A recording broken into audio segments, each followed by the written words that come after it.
Hallo meine Freunde, hola Madridistas, die Club-WM hat offiziell gestartet.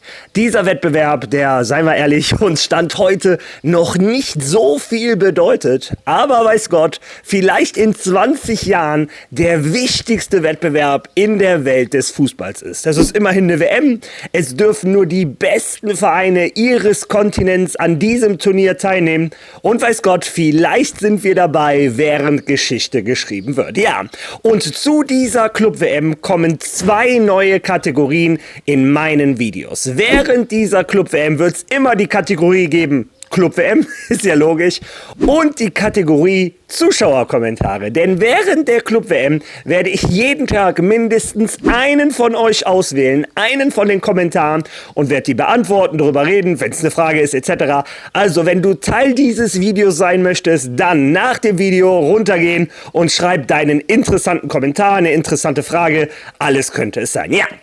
Worüber reden wir heute? Ich berichte euch natürlich die Aktualität von Real Madrid. Wir zeigen euch, wie sah der Flug aus, wie hat das Ganze funktioniert. Danach schauen wir uns das Abschlusstraining gestern in Madrid an. Das letzte Training von Luka Modric und Lucas Vázquez in Valdebebas, also ein bisschen emotional war es schon. Und danach hören wir uns ein Interview an, das sehr schwer zu kriegen ist, nämlich ein Interview von Xabi Alonso. Der hat endlich wieder etwas als Trainer von Real Madrid gesagt, für uns natürlich total interessant. Und zu guter Letzt gibt es eine Vertragsverlängerung bei Real Madrid. Raúl Asensio unterschreibt einen neuen Vertrag. Wie ihr hört, ein vollgepacktes Video. Viel Spaß dabei.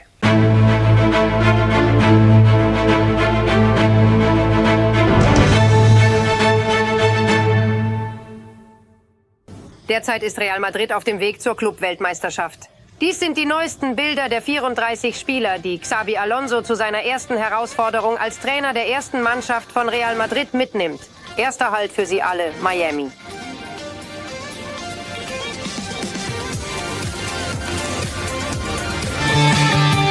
Real Madrid steht kurz davor, ein neues Abenteuer auf amerikanischem Boden zu beginnen. Diesmal mit einem Titel im Spiel, der Club-Weltmeisterschaft. Heute ist der Tag. Von hier, von der Ciudad Real Madrid, geht es zum Flughafen, um 3 Uhr nachmittags einen Flug zu nehmen. Ziel Miami. Mit Xabi Alonso an der Spitze der 34 Nominierten. 4 Torhüter, 14 Verteidiger, darunter die Neuzugänge Alexander-Arnold und Hausen, 10 Mittelfeldspieler und 6 Stürmer. Nach fast 9,5 Stunden Flug wird die Madrider Delegation hier um 12:30 nachts spanischer Zeit am Palm Beach International Airport landen, dem ersten Ziel auf ihrem Weg zum Titel. Die Ankunft von Real Madrid auf amerikanischem Boden wird voller Vorfreude sein, sowohl für das Team als auch für die Madrid-Fans, die darauf brennen, ihre Idole zu sehen. Das Team wird hier in sein Mannschaftshotel in Palm Beach einziehen, wo sie mit Sicherheit herzlich empfangen werden, so wie immer, wenn sie die Vereinigten Staaten besuchen. Real Madrid hat 3 Tage Zeit, um sich weiterhin auf sein Debüt bei der Club-Weltmeisterschaft vorzubereiten. Sie werden am Sonntag, Montag und Dienstag Trainingseinheiten auf diesen Anlagen auf den Trainingsplätzen von Palm Beach Gardens abhalten. Dort wird Xabi Alonso seine Arbeit fortsetzen, um das Duell gegen Al-Hilal mit den bestmöglichen Voraussetzungen anzugehen. Am Dienstag wird Xabi Alonso seine erste offizielle Pressekonferenz geben, bei der wir die Eindrücke des Madrid-Trainers vor seinem ersten Spiel hören werden. So wird Real Madrid die ersten Tage in den Vereinigten Staaten verbringen, bevor sie am Mittwoch um 9 Uhr abends spanischer Zeit gegen Al-Hilal debütieren. Und damit endet die Club-Weltmeisterschaft. Ja, wie ihr gehört habt, 34 Spieler und das Trainerteam haben sich gestern auf den Weg nach Miami gemacht. Gegen 12:30 nachts sind sie auch gelandet. Ich blende euch die Bilder ein. Ja, da seht ihr, wie die vom Flugzeug runterkommen. Und inzwischen sind auch die 3 Spieler, die ich euch angekündigt hatte, Vini Junior, Arda Güler und André Lunin, zur Mannschaft dazugestoßen. Und Xabi Alonso kann die nächsten 3 Tage zum ersten Mal mit dem gesamten Kader trainieren. Ja, und das ist natürlich auch verdammt wichtig, denn diese Club-WM, wie gesagt, hat gestern Abend gestartet. Und bevor wir einfach weiterreden, fangen wir direkt mit der neuen Kategorie. Ja, und im ersten Spiel traf mehr oder weniger der Gastgeber Inter Miami in Miami auf Al-Ahly und das Endresultat war ein 0:0. Ich selber habe nur die Zusammenfassung geschaut. Al-Ahly muss zur Halbzeit 3-4-0 führen, hat einen Elfer verschossen. In der zweiten Hälfte schien Inter Miami etwas gefährlicher zu sein, aber ich glaube, dass beide Mannschaften im Laufe dieses Turniers keine große Rolle spielen werden. Ja, wie dem auch sei, das Spiel war relativ uninteressant, aber heute fangen Spiele an, die für uns Europäer auch interessant ist. Angefangen mit den Bayern München gegen Auckland City. Und Auckland City, da habe ich einige interessante Infos zu bekommen. Und zwar zum einen, das ist eine halbe Amateurmannschaft. Das heißt, die Jungs, die da spielen, die arbeiten noch parallel. Und ganz viele Spieler konnten nicht mit zur Club-WM reisen, weil sie kein Frei bekommen haben von ihrem Arbeitgeber. Der Trainer ist unter anderem auch nicht dabei, aber das soll aus familiären oder aus anderen Gründen sein. Das heißt, der FC Bayern München spielt gegen Auckland City B. Mir persönlich tut es für die Jungs aus Auckland leid. Die Spieler, das ist so eine einmalige Chance im Leben. Ich hätte mir gewünscht, dass die es alle schaffen können. Naja, aber das ist ja schließlich auch bei einer WM so. Es treffen oftmals Mannschaften aufeinander, die in unterschiedlichen Hemisphären Fußball spielen. Also alles andere als eine deutliche Klatsche von den Bayern gegen Auckland wäre eine große Überraschung. Ja, dann um 21 Uhr das Spiel, was uns wahrscheinlich alle am meisten interessiert. Das ist auch so ein richtiger Startschuss in die WM für mich. Paris Saint-Germain gegen Atletico Madrid. Und viele denken sich jetzt, Paris ist so eine Monstermannschaft, die überrennen Atletico Madrid. Aber aufgepasst, Atletico Madrid ist in Europa eine der unangenehmsten Gegner. Trotz alledem glaube ich, dass Paris gewinnt. Ja, und zu guter Letzt, wenn ihr dann immer noch nicht gesättigt seid, heute um 0 Uhr Palmeiras gegen Porto. Und es ist irgendwie immer interessant, brasilianische Mannschaft gegen portugiesische Mannschaften zu sehen. Die sprechen die gleiche Sprache und es ist meistens ein sehr attraktiver Fußball. Also, wenn dein Fußballherz noch nicht gestillt ist und du so lange die Augen wach halten kannst, kannst du dir das Spiel gerne anschauen. Und jetzt machen wir weiter mit Themen zu Real Madrid. Ja, wie eben schon gesagt, inzwischen sind Arda Güler, Vini Junior und André Lunin auch wieder im Kader. Ich blende euch parallel ein, wie die wieder zur Mannschaft dazugestoßen sind. Und Xabi Alonso hat zum ersten Mal den gesamten Kader, um die Club-WM vorzubereiten. Lange Zeit hat er aber nicht, denn in 3 Tagen spielt Real Madrid das erste Spiel. Habt ihr eben in der Dokumentation von Real Madrid TV gehört. Ja, und Xabi Alonso, der Trainer selber, wurde gestern endlich mal von der Kamera erwischt und hat sich selber zu diesem Turnier, zu dieser neuen Herausforderung geäußert. Hören wir uns das zusammen einmal an. Offensichtlich beginnen wir eine neue Phase und wir müssen priorisieren, was wichtig ist, was wir sein wollen, wie wir spielen wollen und dass wir das auch wirklich fühlen. Und das wollen wir von Anfang an umsetzen, vom ersten Moment an, vom ersten Spiel gegen Al-Hilal. Zuerst müssen wir uns selbst erkennen. Gut, sie waren sehr positiv. Nach und nach lernst du sie kennen und im Laufe der Zeit erhältst du diesen wirklich sehr, sehr notwendigen und wichtigen Kontakt. Und nach kommen dann auch immer mehr neue Spieler dazu. Alles muss beschleunigt werden, weil wir sehr wenig Zeit haben, um uns kennenzulernen, um zu trainieren. Wir sind heute hier angekommen.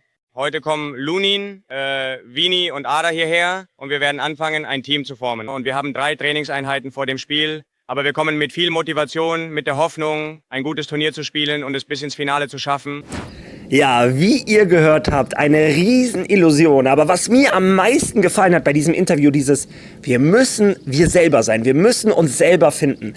Xabi Alonso ist ein ganz anderer Trainer als das, was Real Madrid die letzten Jahre hatte. Wie gesagt, wir hatten einen Carlo Ancelotti, einen Zinedine Zidane, 2 der wahrscheinlich erfolgreichsten Trainer unserer Geschichte. Aber die hatten eine andere Philosophie als ein Xabi Alonso.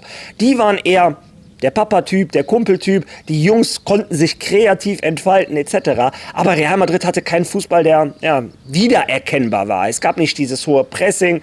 Real Madrid hat sehr viel von der individuellen Qualität, von der Mentalität und natürlich von der Stärke der Spieler gelebt. Unter Xabi Alonso wird das alles anders. Wir werden zum ersten Mal seit Jahren eine Handschrift des Trainers erkennen.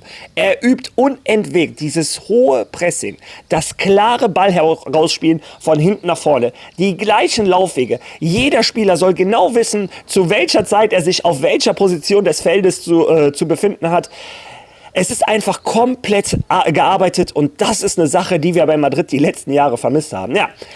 Und damit ich euch auch zeigen kann, was ich meine, jetzt das letzte Abschlusstraining von gestern mit dem Originalton. Viele von euch haben in den Kommentaren geschrieben, dass sie das hören wollen. Euer Wunsch, mein Befehl. Hören wir und sehen wir uns das Training von Real Madrid gemeinsam einmal an.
Ja, wie gesagt, ein ganz anderes Feuer ist in diesen Übungen. Ich habe gestern meine Meinung schon dazu gesagt, es ist ein Unterschied wie Tag und Nacht, ob du dann Carlo Ancelotti an der Seitenlinie hast mit den verschränkten Armen hinter dem Rücken, der sich mit seinen Assistenten unterhält, oder ein Xabi Alonso, der dich anklatscht aus 2 Metern und sagt, komm, komm, komm, komm. Es macht natürlich, es ist ein Unterschied, wie gesagt, wie Tag und Nacht.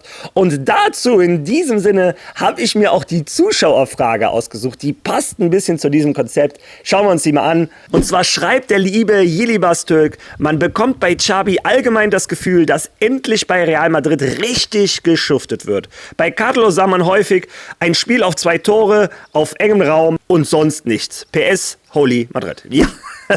Ja, also genau diesen Eindruck. Man hat das Gefühl, es wird endlich mit der Mannschaft gearbeitet. Und weißt du, wie du am besten arbeiten kannst? Mit Holy. Natürlich musste ich jetzt diesen Kommentar, den habe ich aber nicht deshalb ausgewählt, aber diesen Pass, den muss ich verwerten. Yili Bastürk hat mich komplett allein vom Tor gelassen. Den muss ich jetzt auch reinschieben. Denn wenn du energiegeladen durch den Tag rennen möchtest und wie ich nicht den ganzen Tag nur Wasser trinken möchtest, habe ich die Lösung für dich und das Ganze ohne Zucker und mit verdammt wenig Kalorien, nämlich Holy Energy. Das gibt dir den Schub, den du brauchst, wenn ich dir eine Geschmacksrichtung empfehlen soll. Meine Lieblingsgeschmacksrichtung bis jetzt Strawberry Kiwi, also für mich extrem lecker, aber Geschmäcker sind natürlich unterschiedlich. Und wenn du sagst, nee, so ein Hydration ist nichts für mich, kein Problem, Holy bietet dir auch Eistee an, und zwar gibt es auch 1000 verschiedene Geschmacksrichtungen. Die mir am besten gefällt, ist Mango Passionsfrucht. Ja, und wenn du auch da sagst, nee, das ist alles nichts für mich. Aber Mario, ich kann abends diese FIFA Club WM Spiele nicht mehr gucken, meine Augen fallen mir zu. Kein Problem. Holy Energy, den habe ich euch schon relativ häufig gezeigt, bietet dir auch noch den letzten Push. Und für die letzten Skeptiker unter euch, die jetzt sagen, nee, den ganzen Quatsch möchte ich nicht, obwohl es 0 Zucker hat, verdammt wenig Kalorien und sehr gute Geschmäcker, das kann ich euch garantieren. Naja, wie dem auch sei, für die Genießer unter euch, die auch in meine Kategorie kommen, gibt es immer noch von Holy auch verdammt geile Milchshakes. Mein Favorit ganz klar Vanille, aber auch da findet ihr bei Holy verschiedene Geschmäcker. Und wenn ihr jetzt sagt, ich hab aber nicht so viel Kohle, kein Problem. Du kannst den Code eingeben, Ala Madrid 5, wenn du Neukunde bist, oder einfach nur Ala Madrid, da kriegst du 10% auf all deine Bestellungen. Bei Ala Madrid 5 gibt es 5 € auf die erste Bestellung. Also unterstützt Holy, unterstützt den Kanal und unterstützt deine Geschmacksnerven. Und jetzt zurück zum Video. Ja, und passend zu der Werbung gerade kommen wir zu einem Spieler, der auch verdammt viel Energie vermittelt hat. Vielleicht mit am meisten in dieser Saison. Und zwar der Newcomer, den wir aus dem Nichts ist der auf einmal aufgestanden. Und zwar Raúl Asensio. Ein Innenverteidiger, der schnell zu einem Leistungsträger bei Real Madrid avanciert ist. Aber Stand heute immer noch einen Vertrag von Real Madrid Castilla hat aus der Nachwuchsabteilung. Aber das hat sich laut Informationen vom AS gestern geändert. Lesen wir uns den Artikel zusammen einmal durch.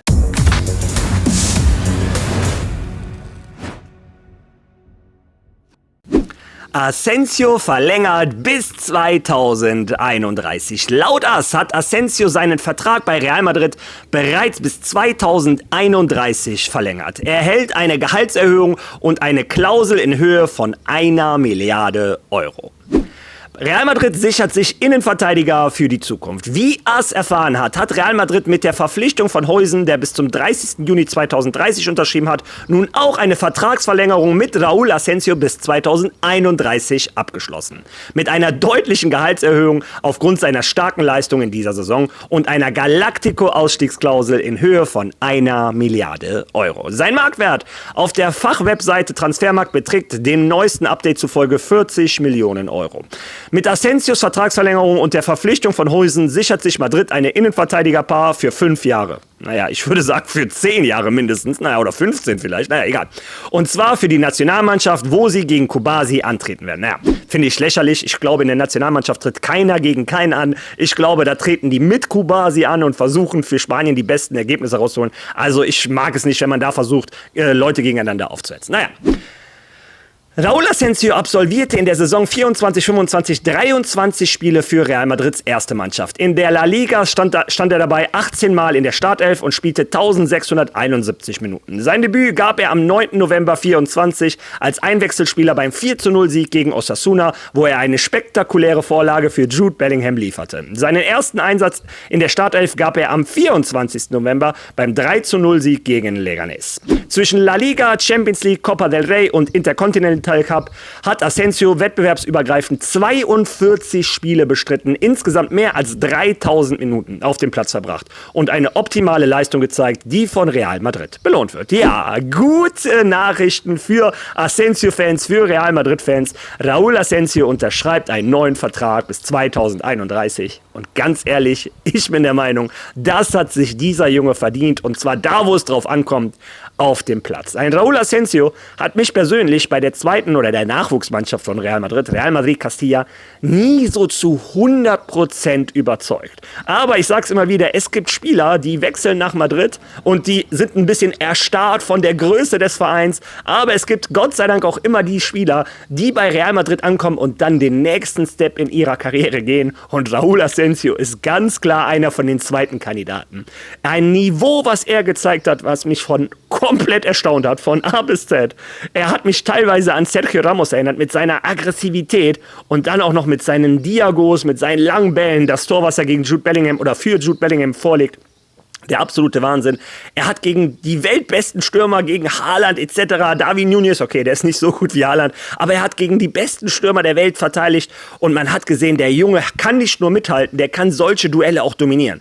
Er war ein Eckstein von Real Madrid. Ohne ihn wäre die ohnehin schlechte Saison noch wesentlich schlechter gelaufen. Ja, ich freue mich für den Jungen und ich glaube, viele Madridistas sehen das wie ich und wir Madridistas sind ein bisschen beruhigter, wenn wir wissen, mit einem Dean Huijsen und einem Asensio haben wir meiner Meinung nach auf die nächsten 10 Jahre die Innenverteidigerposition bei Real Madrid gerettet. Ja, nun kommt eure Meinung ins Spiel. Wie gesagt, vielleicht wird dein Kommentar morgen ausgewählt. Also geh runter in die Kommentare, sag mir, was du zu dem Video zu sagen hast, was sagst du zur Club-WM, was sagst du zu den Worten von Xabi Alonso oder was sagst du zur Vertragsverlängerung von Raúl Asensio. Wenn du schon mal da bist, liken, teilen, followen etc. Das alles nicht vergessen, ihr wisst, wie YouTube funktioniert. Und wir sehen uns morgen bei meinem nächsten Video wieder. Bis dahin.